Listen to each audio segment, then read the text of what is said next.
Uno. Pauwi naman ako niyan. Baka pagdating ko, ongoing pa.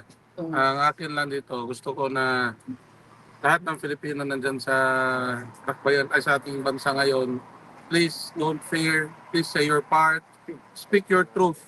Yan ang karapatan nyo. That's your right. Nobody can take that away from you. So please fight for your right. Isabel, Isabel is a Gen Zer. Gen Z ito, go Gen Zer.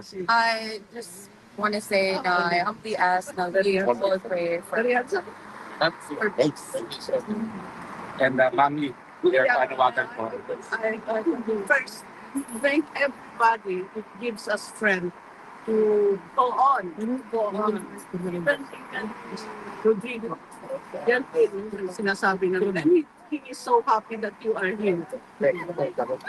Lahat na lang ang diba. And I would only say, Si Kichi wala natin. pray for Gano'n ko yung peace takastik. and maybe law and order. Well, meron din po mga pagtitipon dito sa Dahig, no? Mamayang hapon po, itong mga kasama natin, ito diretso na kami sa Amsterdam. Ito po yung kauna-unang pagkakataon mula nung Uniteam na mapupuno ng mga Pilipino ang dam, no, sa Amsterdam. Bukas po may marcha paligid sa Dahig, simula po sa Land Van Regan, papunta na ICC, pabalik po, dadaan din dito para magkaroon ng Jericho March, Okay. marinig man tayo ng boses ni Tatay Digong. Sa Linggo, yan po yung makikisa